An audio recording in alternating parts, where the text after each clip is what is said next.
Full. This is some beautiful recycled redwood here. It's just unbelievable. And I take the recycled wood and make, in this case I'm building, this is a dining table for 14 people. Laminated recycled yellow pine. I just glued it up, and I have to work it over, and still got another winter's worth of work. Next winter I'll be putting that together. So I do a lot of work like this with recycled. I also do a lot of stained glass using wood instead of toxic lead. And this requires really accurate cuts on wood. You have to cut, you know, 1/100th of an inch for sure. If it's off just a touch, this whole window goes off. So you have to, first of all, in order to do this, be really accurate with routers and power tools. And then the glass too, you have to cut quite accurately. But the glass is another really interesting medium that I like working with. It's really fascinating. Another window here, and again, this is all wood. It takes, you know, I like the designing. When I'm down here in the city or on a plane or whatever, I do the designing work. When I'm low area down here, need something to think about. This design, everyone's all Frank White right. This is a North American Indian design I found on I got the idea from the design on a basket that was woven in British Columbia, but it's a typical. We have a lot of gardens. I have an apple orchard, strawberries, raspberries, currants. So I raise my own fruit year-round, actually. My apples I have apples now till February, and then currants and frozen berries and so forth. And I've always done the food, and very important. We make our own soil there. Some piles here, mixing. So it takes years and years and years. You know, organic materials. I wish we had some of the garbage that you're throwing away at your. That organic material is really valuable. If anything can have that, you can really make something out of that. My hat's off to you what you're doing here. Another garden space last year, we kind of plowed by hand. It was the tomato garden. And this is one of a dock that actually doesn't go in the water, it just hangs over them a little bit, made out of recycled redwood. This is my cabin. 2 years ago we had the big winter. Snow actually came up to the roof here towards the end of the year. It's all banked up. And this is the inside of my cabin, the main room. This main room is what I started building when I was 19, but I remodeled it a couple of times. The main woodworking here I cut by chainsaw, by hand, with a chalk line in the 70s. I ran it through a bell saw planer.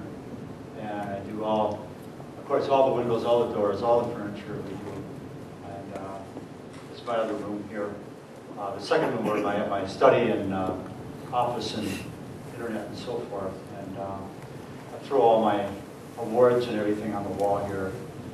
And I'm the only one that sees them, so I told you to look at them. But I've been bragging, but these are some of the international medals. I've worked, as you mentioned here, a lot on the international level, but I'm working more locally now, pretty much locally here on climate issues.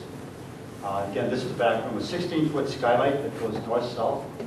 So I can tell the time by looking up at the stars. Because when the stars hit that, it's called a transit, you know, that north-south always hits at a certain time, and know the various stars. So that was an interesting thing to make. Bedroom that I added on here a couple of years ago. And hallway, I have an airlock. It's cold winters up there, so we use what we call an airlock. You walk in one door, you take the door off, and then you open up. This would be the second door there. And the windows, the skylight, young man is looking up at the ceiling. I use mirrors on the skylights. It gives a lot of extra low lighting. And when the sun is low or it's cloudy, there's more light sometimes in the cabin than outside. It just glows underneath you. So mirrors are very well. And I have electricity now. I've had electricity for about 20 years from solar, but before that, I went 12 years with kerosene lights. And then I used propane lights after that. And, propanes aren't, I didn't like propane lights so much, but electricity, I really like electricity. But since you know, we don't have, all that comes from the sun.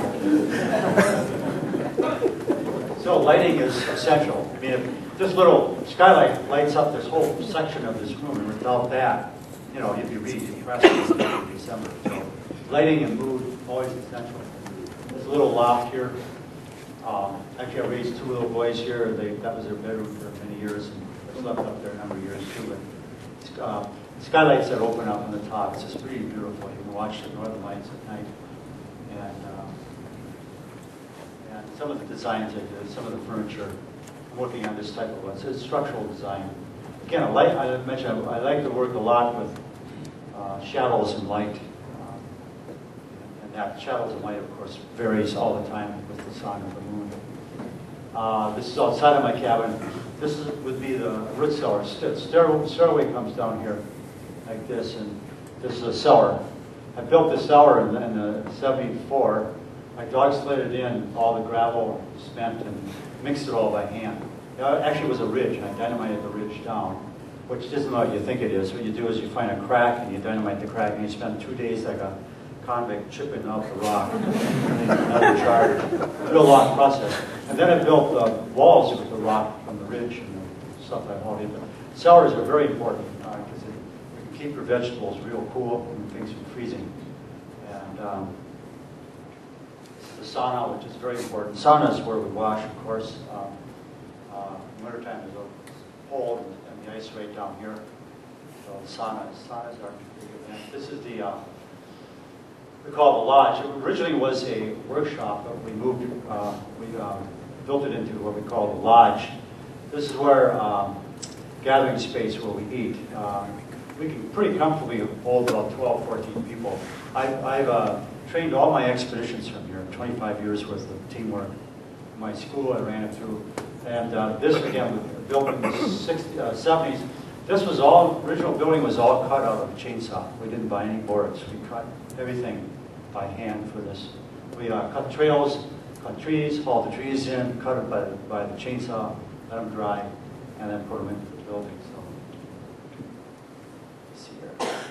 Oops. There we go. We also cut ice for refrigeration. I've cut ice since, believe it or not, since 1967. This is last year. We call it the ice ball. We have 60 people come up. We get some horses, put together a crew like this, and we cut ice, and it's a huge project. And we usually do it right around the end of January, beginning of February. Our weather changes so much now. This was really nice and cold day several years ago, and then we had years where we're working in a foot of water sometimes, and then the horses move it on up to the cellar. And then that's the ice house here that's buried in. And the ice keeps I still have ice right now, so the ice stays until October. And then we open up the doors of the cellar right now, and then by November 1st or so, the nights are cooling off, the cellar is really cool. It's usually around 36 years. So then we go from the root cellar on November 1st or so, where we use that until 1st of July, and then we move it over to the ice. So that way, we keep our refrigeration right from 34 to 36 degrees year-round. And it's the perfect humidity. As you know, if you're a grocer, fruit needs a certain humidity. And we don't burn any carbon fuel, and it's not just saving. And saving carbon is essential, but it also the money that we save. We couldn't live there. We had to pay for refrigeration. This is the cellar in the summertime. Again, stone construction that we did. These are stones off the land. This is a solar panel array that we're putting up next year. 10K solar out of Bloomington sponsoring the panels, so we'll have adequate panels for that. I also do a number of groups. I did do teachers groups up there. This is we're working on curriculum here, a 1-week period in the last summer. I run my board meetings and so forth. So we do run some conferences through there now, but once we get the bigger building up in 3 years, that'll be going. And this is some of the volunteer work. Kids that worked here from Cambridge Community College. Some other people here, but stonework last year. We have a cute community. When I moved to the woods when I was 25, there's a problem. How do you make your living? And I solved that with a dog sled school. But socially, what do you do when you meet the city and all your friends? Well, my idea was always to produce an extended community, friends that you're very close to. You don't see each other for a while, but you always reconvene like that. So a lot of the homestead in the summer there, you have this. It's a very good community. Anybody that's been there reads censuses. It's a community, type of community spirit that unfortunately is kind of rare these days. I think it's coming back though. I think it's going to come